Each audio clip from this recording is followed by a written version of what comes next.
Hello everyone, welcome back to my channel. मैं प्रीति शर्मा स्वागत करती हूँ आपके अपने चैनल हरी गाना दीवानी में। तो फ्रेंड्स, हरे कृष्णा, कैसे हो आप? आई होप आप सब अच्छे होंगे। मैं भी बिल्कुल ठीक हूँ। दोस्तों, आज मैं आपको बताऊंगी शीतला एकादशी का पारण कब करना चाहिए, कैसे करना है और क्या टाइमिंग है और किस प्रकार से क्या खाकर आपको पारण करना है। दोस्तों, संपूर्ण जानकारी आपको इस वीडियो में मिलेगी, तो वीडियो के अंत तक बनी रहिए। एकादशी के बाद पारण करना बहुत जरूरी होता है। जैसे कि बिना स्नान के कोई सरस्वती नदी में चरण डालता है तो उसे अपने पुण्य को खोना पड़ता है। इसी तरह से द्वादशी पर अगर कोई एकादशी व्रत का पारण नहीं करता है तो उसके बहुत सारे पुण्यों का क्षय हो जाता है। इसलिए हम प्रत्येक एकादशी पर अपने पारण का विशेष ध्यान रखना चाहिए। जैसे आपने पूरी श्रद्धा के साथ व्रत रखा है, पूरे नियम फॉलो किए हैं आपने, उसी प्रकार आपको टाइम का भी नियम फॉलो करना चाहिए, यानी सही समय पर पारण करना चाहिए। ग्रंथों में ऐसा कहा गया है कि भगवान श्री हरि को तुलसी अत्यंत प्रिय है। इसलिए जब भी आप भगवान को भोग लगाएं तो उसमें तुलसी पत्र अवश्य डालें, लेकिन तुलसी पत्र कभी भी द्वादशी को नहीं तोड़ना चाहिए। इसलिए आप एकादशी तिथि या दशमी तिथि को ही तुलसी पत्र तोड़कर रख लीजिएगा। और जब भी आप पारण करें तो तुलसी पत्र मुंह में जरूर डालना चाहिए।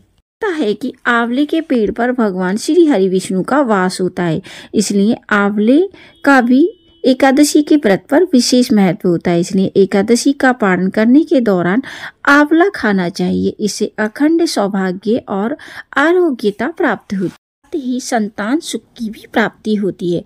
एकादशी व्रत में चावल नहीं खाया जाता, लेकिन द्वादशी जो व्रत होता है उसमें चावल खाने की मान्यता होती है। कहते हैं कि ऐसा करने से मृत्यु के बाद रेंगने वाले जीव का जन्म नहीं मिलता, मतलब इस योनि में आप नहीं आते हैं। लेकिन द्वादशी को चावल खाकर पारण करने से इस योनि से मुक्ति मिल जाती है। सेम और कफ और पित्त नाशक माना जाता है। ऐसे में पारण के समय सेम को अच्छे भोज्य पदार्थ में माना जाता है। मान्यता है कि एकादशी व्रत के पारण के लिए घी में भोजन जरूर बनाना चाहिए, इससे सेहत बहुत अच्छी होती है। आपको बताया है कि आपको ये चीज़ें करनी चाहिए। अब आपको पारण किस तरह से करना है, पारण का समय बता देते हैं। पारण का जो समय रहेगा वो रहेगा 26 जनवरी 2025 दिन रविवार सुबह 7:22 से 10:53 पर। तो इसी बीच आप पारण करिएगा। सबसे पहले आपको प्रातःकाल उठना है।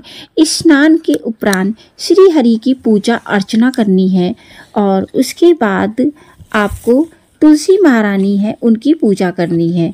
और दोस्तों, हो सके तो इस दिन मंगला आरती जरूर करिएगा, नहीं तो आप लाइव दर्शन भी कर सकते हैं। तुलसी मैया की पूजा के आगे आपको दीपक जलाना है।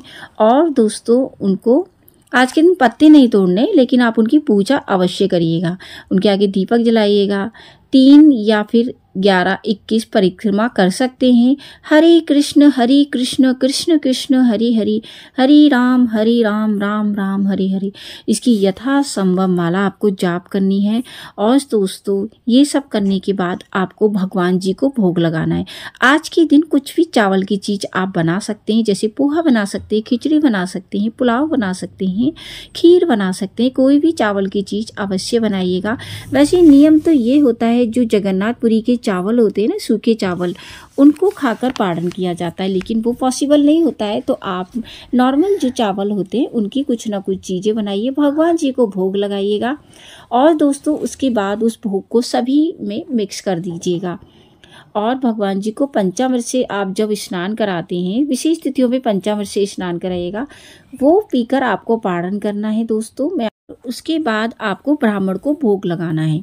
आपको ब्राह्मण मिल जाता है तो बहुत अच्छी बात है, नहीं तो आप जो भोग लगाए मंदिर में भिजवा सकते हैं। मंदिर की सुविधा नहीं है तो आप गौशाला में भिजवा सकते हैं, गाय को चारा वगैरह दान कर सकते हैं, ठीक है। और ये भी नहीं है तो आप अपने पैसे निकाल के रख लीजिएगा। जब भी मंदिर जाते हैं तो वहाँ पर आप दान कर सकते हैं। अगर आपने निर्जला व्रत रखा है तो आपको जल पी कर पारण करना है। अगर आपने जल पी के व्रत रखना है तो फलाहार खा के पारण करना है।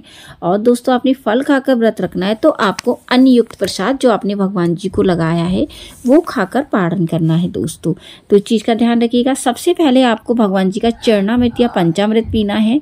तुलसी पत्ता थोड़ा सा मुँह में रखना है और उसको निगल जाना है, चबाना नहीं है। उसके बाद आपने भगवान जी का जो भोग आपने लगाया है वो खाकर आप पारण करिएगा दोस्तों। तो इस तरह से आप पारण कर सकते हैं दोस्तों, और यही आपकी पूर्ण विधि होती है पारण करने की।